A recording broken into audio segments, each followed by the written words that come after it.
Hi, I'm Danielle McDaniel, the Clay Lady. Welcome to the Clay Lady Studio in Nashville, Tennessee. Today I want to visit with you about my clay paints and how they're not just for kids. In 1982, I developed an in-house field trip program where I went into the schools. I teach all the kids how to make something out of clay. They would paint it, and then I'd bring everything back to my studio, clear glaze, and do a single firing. I've done a lot of teacher in-services, and I have a lot of curriculum to help those teachers teach clay in their own classroom. Here at the campus, we have 45 on-premise artists, over 200 enrolled students, and they also use clay paints. I want to visit with you about some of the techniques and the different effects you can get with my clay paints. When you look at my kids' projects, you can see that the kids work with the white clay. They paint the different elements. I cover with the clear glaze, so whatever's not painted is the color of the clay. If you look at this, we had Ron Myers, who's a rock star in the clay community. He came and did a workshop for us. He used my clay paints on his blue plate special. We felt really special that he gave us one. And he used my clay paints on a red terracotta clay. You don't have to just use my clay paints on hand-built projects. You can also use them on wheel-thrown projects, either as they're being made on the wheel or when they're leather hard and you're trimming them. This is one of our co-op artists, Sarah Dark. She does just simple brush strokes with my clay paints. This was actually fired cone 10 in a gas kiln. You can also turn a dark clay into a white clay with a white clay paint. This is one of the oldest forms of decorating pottery. It's been around since the beginning of making pots. You can also use my clay paints to cover an area and then use it in conjunction with other decorating materials. I call my clay paints clay paint because kids understood painting on clay. My clay paints are actually prepared slips. A slip is a watery clay with a colorant used to paint on wet or leather-hard clay. Here are some examples of some of the different effects and the different ways that my clay paints are used by the artists here on the campus. I'm going to go over a lot of these different techniques with you so you'll be able to do them in your studio. So I sell my clay paints in dry form. That's so they have an indefinite shelf life, so you can mix just what you need, and also so you can mix with the amount of water for different effects. If you mix a 4-ounce jar with just 2 tablespoons of water, you can actually make a colored clay. Just mix well, knead, and then Tammy Gentuso, one of our co-op artists, actually has different cookies on the top of her gingerbread house using different colored clays. If you mix for a 1-to-1 ratio, you'll get that perfect slip, that painting slip. If you mix a little thicker, you can actually get some texture on your painting, so like an acrylic paint. And you can also mix with more water, and you can create a watercolor effect. Becca Jane Kohler, one of our co-op artists, has that nice effect on her plate.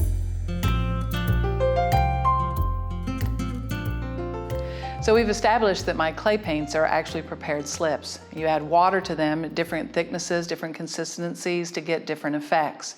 Gail Gazdag, one of our co-op artists, slip painted her piece. She used the slip as a background and then painted a picture on top. Netta Sharifi, another one of our co-op artists, used the clay as the background of her design. Audra Ladd is one of our teachers here at the studio and is also a co-op artist. She did a lovely job of painting using the clay to show through as the background, white, and then the light blue clay paint. For these small lines, she used a bulb slip trailer to make a slip-trailed line to outline her leaf. I don't know if I mentioned to you about the fact that my clay paints can blend. Just to show you, we have the blue and the pink, and if you mix the blue and the pink together, you can make a nice lavender. You could add a white to that to create a lighter lavender or a lighter blue. I'm going to use this lavender and cover one of my clay tiles to show you slip trailing. Now, slip trailing can be done just directly on the clay. It can also be done on top of another back coating of the slip. Timing is pretty important when you're doing slip trailing. If you get it on a wet piece, and which I'm getting ready to demo for you, you'll see how it spreads.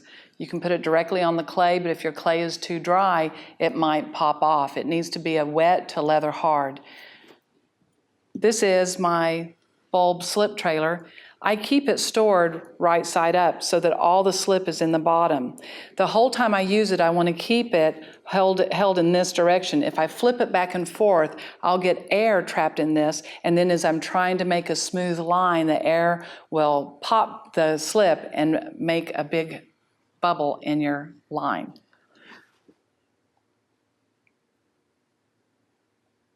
You can do dots. You can do lines. One thing you don't want to do is to hold the bulb down into the clay because that'll scrape through. You want to lift it just right above the surface. Here, I left this unpainted so you can see that the clay paint adheres to the clay. Now this piece, this tile, has been drying for a bit. I put a coating of slip on, and then we can watch how the slip stays right on top. Again, if this tile was bone dry, the slip would not be able to adhere and stick, and the slip would pop away and come off. So getting it at just the right time is really important. Here's some very nice examples of some of the campus artists and how they use slip trailing. This is Jackie Geis, one of our students here at the Clay Lady Studio. She did the slip trailing and just used it as a texture design right under a Cone 6 opulence glaze. You can also paint a design and then use the slip trailing for a background. Tammy Gentuso did an amazing job on this gingerbread house using the slip trailing as the icing. And of course, you can just use it for just a little accent. This is a bowl that was actually fired in a Cone 10 gas kiln. Slip trailing gives you a lot of different options, and it's a nice way to get a nice clean line when you're slip decorating your piece. Marbling is another wonderful technique that you can do with slips. Again, this is one of Jackie Geis's pieces. I'm going to show you how to marble on this tile. Marbling works best if you have a good undercoating of a wet slip already down and in place. Really helps the surface. Then we're going to drop a couple of the other colors of slip.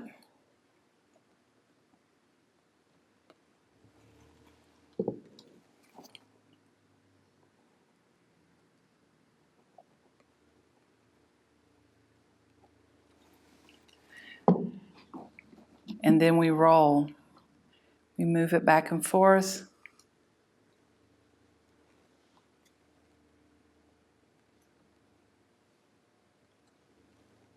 Because of that white slip that I put underneath, it really helps the two colors roll together and not soak into the clay, so you can get a really nice marbling effect.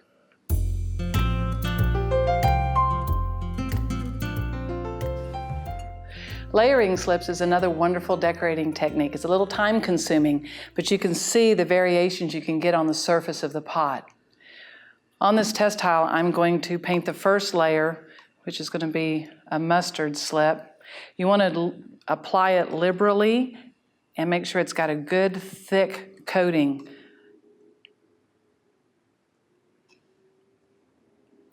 After you cover the surface with your first layer of slip, you would let that dry.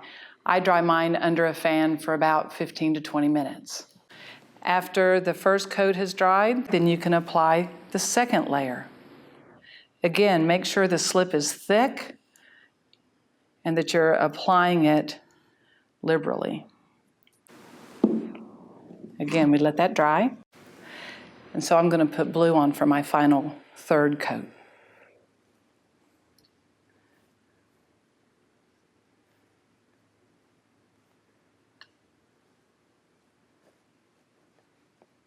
Let that dry. So we have 3 layers of slip. We've let them dry in between each coating. And now this has become leather hard, not bone dry. And we can use different tools to uncover our layering. This is a metal rib with teeth. That brings out the yellow and the black.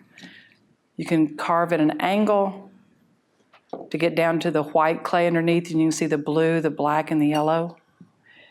Here's another way of going through, not quite as deep. You can do a larger piece. And you can even sand away to uncover the layers beneath. So if you look at this piece, this was coated with yellow, black, and green, and then sanded. This piece, it was scraped away with the tool.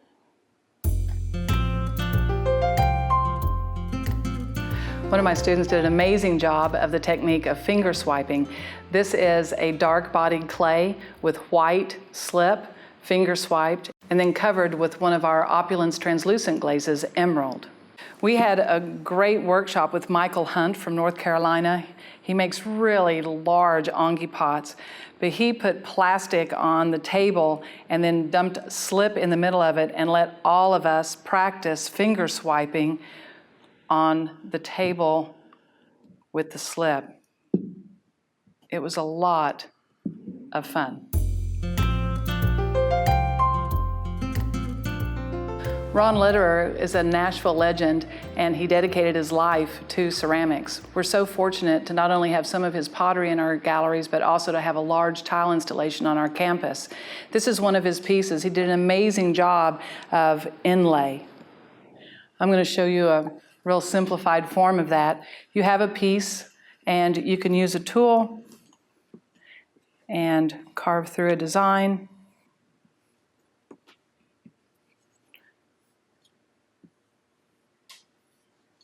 After that design is carved through, you can cover it with a slip, really making sure that you get plenty of slip down into the carved areas.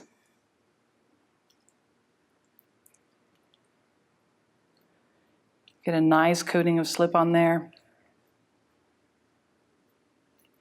And then you would let that dry.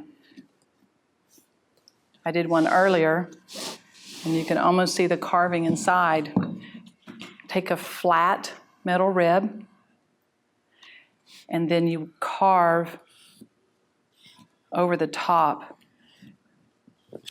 That allows the surface of the clay to show, but in all the carvings, the slip is inlaid inside that.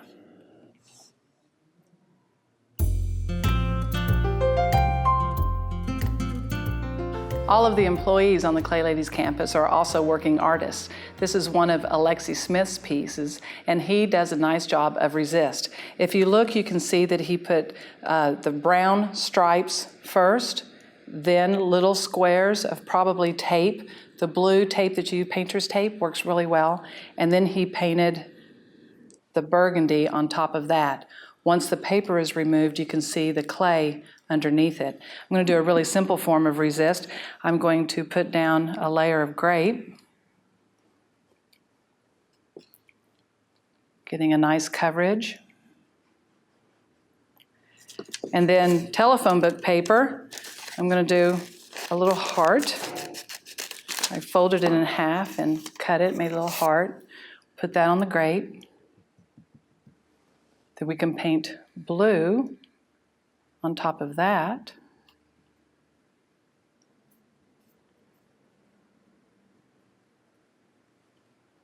I can carefully pull up an edge of the paper. And now I have the heart with the blue outline. You can do paper like Alexi does. You can do tape. You can even do found objects. This was a doily pushed into the clay, painted over the top, and then the doily was pulled out. It's a great way of using found objects like leaves, jewelry, rope, whatever you can find. Paint over the top, pull it away, and then you have that design showing through the clay. Scraffito is probably the most well-known slip decorating technique. Scraffito is like the word graffiti with an S at the beginning and an O at the end. Scraffito is when you take a piece of clay, you cover it with a slip, and then you carve through that slip back to the color of the clay. The hardest part about Scraffito is to make sure that you're getting your clay and your slip at just the right dryness so that when you carve, you have a really good clean line. I have a tile here that I just painted. I have a Scraffito tool, and because I just painted, when I come through, the clay sticks to itself, the edges are a little on the rough side, and because the tile is soft, I have a hard time having any resistance from the clay to be able to have a shallow line. So this tile has had a chance to dry. It's leather hard, and when I use the tool and I carve through, you can tell that the clay removes easily. I'm not going as deep, and I'm able to have a really crisp line. A lot of artists let their clay become bone dry to carve through. Bone dry is not really the best time to carve because of the clay dust, and of course it's not good to breathe in the clay dust. So if you do decide to do Scraffito at bone dry, be sure and you wear a mask. The advantage to carving so dry is you can get a really crisp, clean line. Chelsea Zachary, one of our co-op artists, does an amazing job of Scraffito. The detail on her work is just terrific, but that is because she does carve when the piece is bone dry. This is a nice example of white slip on a dark bodied clay, and this is a dark slip on a white clay. You can do something as simple as a line.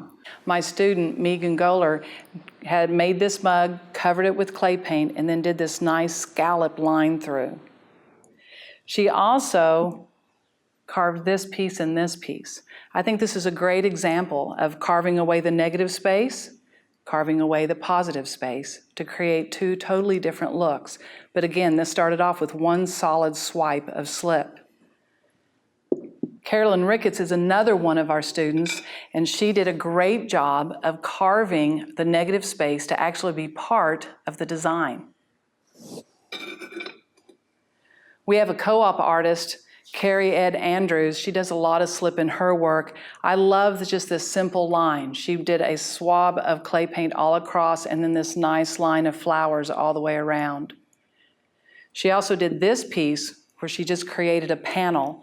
She put tape to create a square, painted over the square, and then Scraffitoed the tree. What I love about her work is the way she creates a narrative. When you see this piece, you have a story that goes with it. Jackie Schlicker is one of our co-op artists. She has a great eye for design and line. I love the way she uses all of the clay paint colors. This is a nice example of an abstract line, but then she also does more of a realistic design. The co-op artists almost all do cone 6 as our students do. The clay paints work well at low fire, they have a little color change at mid fire, and then they work well in cone 10. I hope you've enjoyed your visit to the Clay Ladies studio, learning about my clay paints and that they're not just for kids. The artists on the campus and in my studio have a great time using these prepared slips in their work. If you decide that you would like to, you can purchase the clay paints at theclaylady.com or visit midsouthceramics.com, the supply store on our campus. If you're ever in Nashville, come visit us and see what happens when artists create together.